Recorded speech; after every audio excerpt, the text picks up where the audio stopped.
qu'est-ce que vous voulez que je vous dise? J'ai pas les mots. J'ai pas les mots, j'y arrive plus là. C'est très très dur. C'est très très très dur. Euh, c'est comme si tu prenais, tu vois, un coup sur la tête, quoi. Un coup de casserole sur la tête, t'es assommé, tu sais plus où t'habites, tu sais plus ce que tu fais, ce que tu dis. Cette défaite à Nice, franchement, elle fait mal. Elle fait mal pour plein de raisons. D'abord parce que, euh, bah, voilà, les deux derniers matchs vont être des matchs et très très durs à vivre. Elle fait mal parce que le scénario du match, bien sûr, on va en parler dans ce débrief, mais le scénario du match fait que à la sortie, les joueurs ont la tête sous l'eau et qu'on rejoue dans 3 jours face à Reims et que voilà, il faut vite se remettre pour préparer ce match. Elle fait mal parce que on avait tout pour gagner, que on était parti pour gagner, voilà. Et au final, bah, ça fait 4-2 pour Nice. Nouvelle défaite des Verts. On prend encore 4 buts. On va en parler de ça aussi. C'est plus possible. C'est plus possible à un moment donné. C'est plus possible. Faut pas que je m'énerve. Mais c'est plus possible. On ne peut pas continuer à prendre 3-4 buts par match. 6 à Lorient, 4 ici. Enfin, c'est quoi ça? C'est pas possible. Il y a des trucs qui sautent aux yeux quand même, non? Enfin, à un moment donné, c'est pas possible. Alors dans ce match, alors, je suis désolé, mais le débrief, je vais pas le couper en morceaux parce que voilà, je vais mettre tout en ligne d'un coup, donc vous n'aurez pas les parties, mais je vais quand même garder alors, je vais parler d'abord du match en lui-même, puis après j'évoquerai la défense et puis ce qui nous attend, quoi. La défense, enfin la défense, pas que la défense d'ailleurs. Bon, bref. Bon, le match, tout démarre bien, on ouvre le score dès la 13e minute, un centre de Masson, poitrine de Bouanga, ça fait 1-0. Les Verts ont bien démarré ce match face à une équipe niçoise complètement absente. En plus, en première mi-temps, ils n'étaient pas là, les Niçois complètement absent, le public qui dit rien. Voilà, alors les Verts ouvrent le score, il y a eu l'assistance vidéo, mais Denis Bouanga ouvre le score. Il y avait une ou deux comment dire, situations intéressantes aussi, notamment à un moment donné, Bouanga qui était sur le côté gauche et il n'a pas vu Nordin qui était tout seul au centre. Mais les Verts ont le match en main et ils vont même doubler la mise en toute fin de première mi-temps, dans le temps additionnel. C'est le scénario idéal, c'est incroyable. On double la mise à l'issue d'une action magnifique, franchement magnifique. Seydoussou récupère, Denis Bouanga prend le ballon à l'entrée de la surface de réparation stéphanoise. Il traverse tout le terrain, Denis Bouanga, ou les trois quarts du terrain. Il décale Boudbouz sur le côté droit. Riyad Boudbouz qui lève la tête et il voit Youssouf qui lève la main. En plus, on voit Zedou Youssouf qui lève la main. Centre au deuxième poteau, reprise de volée de Zedou Youssouf du gauche. Ça, dans le petit filet, ça fait 2-0. Un but, j'avais pas vu d'action comme ça à Saint-Étienne depuis très longtemps. Tout allait bien. Les Niçois n'ont pas eu une occasion. On rentre au vestiaire, on mène 2-0. Et des Niçois complètement KO. Tu te dis, on a tué le match, quoi. Alors, dit, oui, attention, on a mené 2-0 à Lorient. Oui, c'est vrai, mais à Lorient, on avait pris un penalty juste avant la mi-temps qui avait remis Lorient dans le match. Et là, je me dis 2-0 à la mi-temps, franchement, c'est génial, quoi. Et le début de deuxième mi-temps, les 5 premières minutes, franchement, il y a encore des espaces. À ce moment-là, pendant le live, je dis, mais on peut peut-être en marquer un troisième. Ah, bien vu, Flavien, bien vu. J'ai pas fini de dire ça, qu'à ce moment-là, un ballon, un cafouillage, un machin, c'est Bard qui rentre dans la surface, le défenseur qui rentre dans la surface stéphanoise. Moukoudi a un peu d'avance, mais comme il est très rapide, il le prend de vitesse. Il arrive le long de la ligne de touche, Bard, il tacle le ballon, et ça rentre. Mais ça rentre. Le ballon rentre. Bernardoni, je sais pas ce qu'il a fait là-dessus. Je comprends pas comment le ballon est rentré. Et là, et ben voilà. Le scénario de Lorient est reparti. 2-1 pour Nice à la 50. Quelle minute? Je ne sais même plus à quelle minute ils ont marqué. C'était à 52e? Oui, 53e, je ne sais plus. Voilà, c'était reparti pour un tour avec les Niçois. Voilà. Les Niçois qui mènent, donc qui réduisent le score à la 50e minute. 52e minute, pour être 53e minute. On n'a pas le temps de souffler. Qu'est-ce qui se passe de nouveau? Et bien là, les Niçois vont égaliser. Alors là, on mène 2-1, on se dit, bah, c'est bon, 2-1, on peut encore tenir. Non, non, non. Là, on tient même pas 5 minutes. Les Niçois, eux, ils remettent un deuxième but dans la foulée avec Delors qui tire un coup franc à l'entrée de la surface. Euh, le mur est pas très bien placé, donc le ballon passe à travers le mur. Et là, Bernardoni, il plonge comme ça. Je sais pas ce qu'il fait. Il plonge. Pourtant, le ballon lui arrive dessus, hein. Franchement, le ballon, il est pas dans la lucarne, quoi. Tu vois, à la limite, Delors te met un missile dans la lucarne. Tu vois Bernardoni qui plonge comme ça, qui s'arrache. Tu te dis, putain, il est imparable ce ballon. Il tire dans l'axe. Il tire sur le gardien. Le ballon rentre. Bah, c'est fini. Et on prend le troisième dans la foulée. Moi, je pensais qu'il y avait hors-jeu au début de l'action. Delors qui est servi par Kluivert. Et ça fait 3-2 et c'est fini. Et puis le quatrième but, il est complètement anecdotique. Il est joli. C'est une frappe qui va dans la lucarne. Là, il peut rien faire. Sur le troisième et quatrième, je pense que Bernardoni ne peut rien faire. Mais franchement, on s'est fait retourner en 9 minutes. 53e, 62e minute. À la 53e, on mène 2-0. À la 62e, on est mené 3-2. Le match est fini. c'est pas possible. C'est pas possible. On peut pas continuer comme ça, à prendre des buts comme ça. Voilà, donc elle fait beaucoup de mal au moral cette défaite parce qu'encore une fois les Verts pensaient tenir le bon bout, que si on avait gagné on revenait au niveau de Lorient, tout était possible, on restait, voilà, enfin ça change complètement la donne. Là on va recevoir Reims à domicile dans un stade vide. Alors évidemment quand on parle de ça, se pose la question des responsabilités, qui est responsable de ça? Le système de jeu mis en place par Pascal Duprat avec 5 défenseurs, même si je suis pas un grand fan, en première mi-temps on n'a pas vu Nice, on les a pas vus, ils ne sont pas créés une occasion. Mais qu'est-ce que les joueurs disent? Ce qui relance le match, c'est le but, le 2-1. C'est ce but-là qui relance le match. C'est Bard. Bard qui marque un but, je ne sais pas ce que fait Bernardoni. On ouvre le dossier Bernardoni. Je suis désolé, j'ouvre le dossier Bernardoni.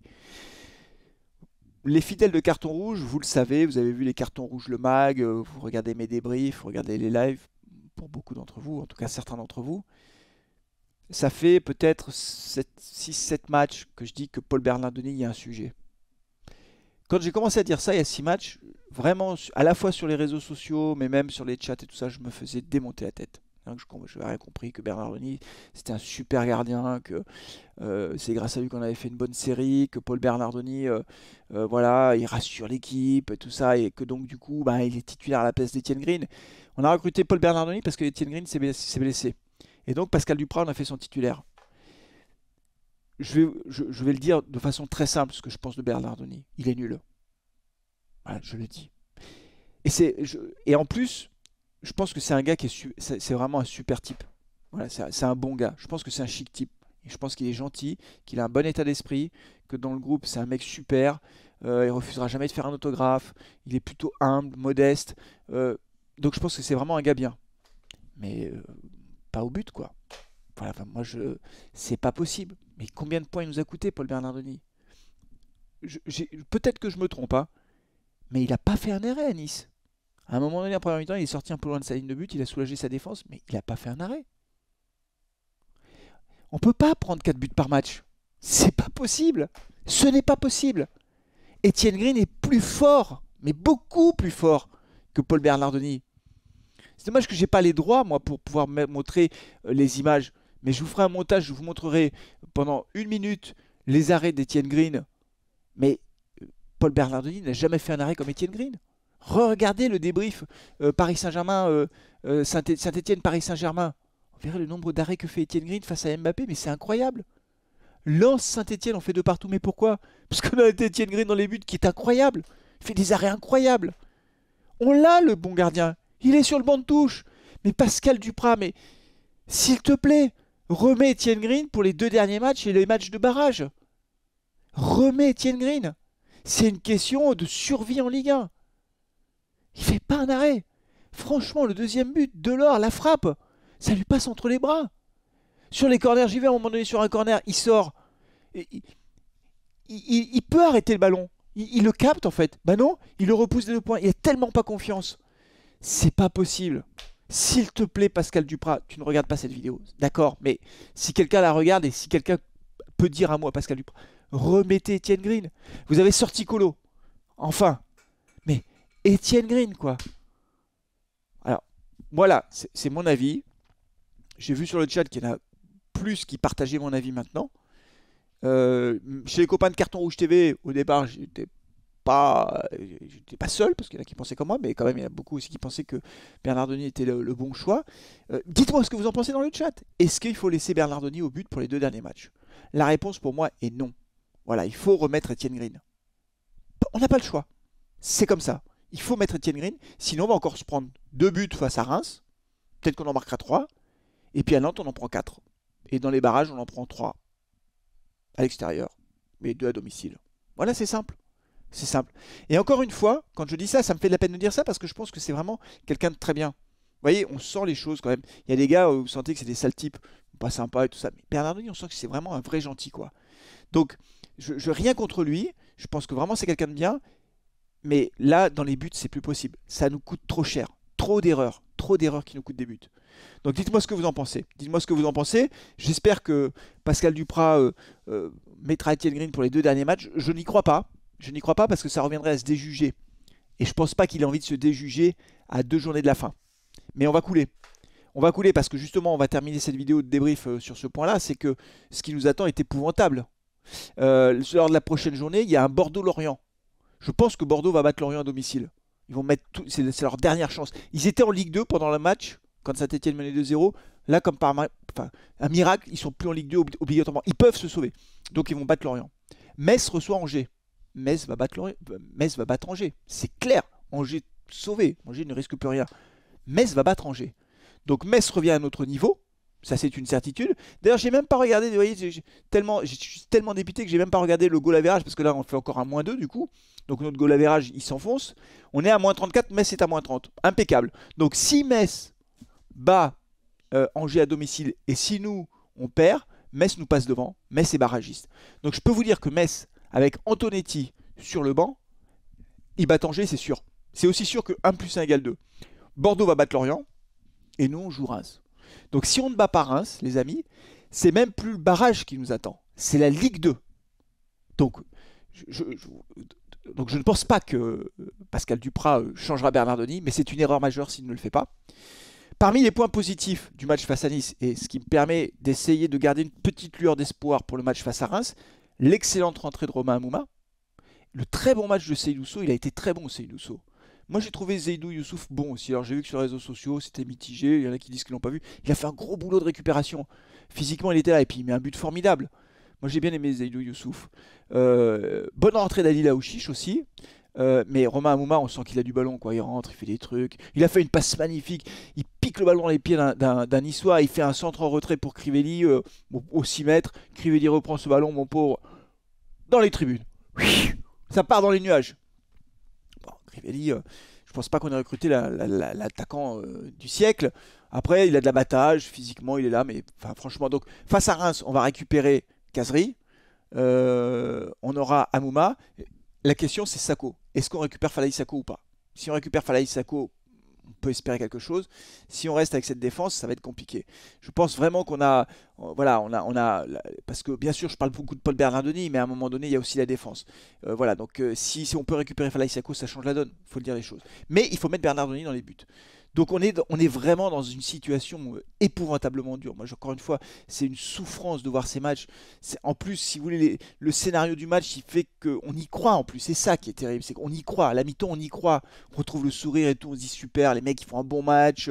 Ils sont dans le match et tout s'écroule en 10 minutes, quoi. C'est vraiment hyper cruel, quoi. C'est une saison de souffrance pour les supporters stéphanois. On n'a pas le choix, il faudra être derrière l'équipe samedi. J'espère qu'ils vont pouvoir avoir le temps de reprendre un peu leurs esprits avant ce match face à Reims. Voilà, si on bat pas Reims, c'est la Ligue 2. C'est simple. Si on ne bat pas Reims, c'est la Ligue 2. Si on bat Reims, ce sera les barrages. C'est aussi simple que ça. Aujourd'hui, on en est là. C'est même plus la peine de parler de maintien en Ligue 1 automatique. Le maintien en Ligue 1, la nécessité de passer devant Lorient, je n'y crois plus. Donc c'est les barrages. On vise les barrages, il n'y a plus que ça à viser. Et ça passe par une victoire face à Reims samedi. Voilà. Moi, je serai en direct. On va voir si on fait un carton rouge le mag avec les copains la veille, mais il y a beaucoup de tristesse chez les supporters stéphanois. Il y a de la colère aussi, mais le temps n'est même pas encore à la colère ou plus à la colère, je sais pas comment le dire. C'est l'abattement, quoi. Voilà. Et pourtant, on se dit que voilà, tant qu'il reste encore un match ou 2 matchs et qu'on n'est pas complètement perdu, il faut se battre jusqu'au bout. Et c'est ce qu'on attendra des joueurs samedi face à Reims. Ils n'ont pas fait un match dégueulasse à Nice, hein. Franchement, ils n'ont pas fait un match dégueulasse. Nice a marqué sur leurs 4 occasions, ils en ont peut-être eu 5, je sais pas, mais ils ont pas fait un match dégueulasse. C'était pas, ils se sont liquéfiés, les mecs. Quand ils ont pris le premier but, ils se sont liquéfiés. Voilà les amis, c'est tout pour le débrief d'aujourd'hui. Beaucoup de tristesse, c'est dur. Voilà, c'est dur, mais il faut vite relever la tête pour préparer le match face à Reims avec, j'espère, un nouveau gardien dans les buts. Pascal Duprat, s'il te plaît. S'il te plaît. Merci beaucoup. Je vous dis à très bientôt, on se retrouvera pour l'avant-match et évidemment pour le débrief, pour le live et puis pour le débrief et peut-être un carton rouge le mag entre temps. D'ici là, prenez soin de vous, de vos proches et allez les verts. On lâche pas, allez les verts. Ciao.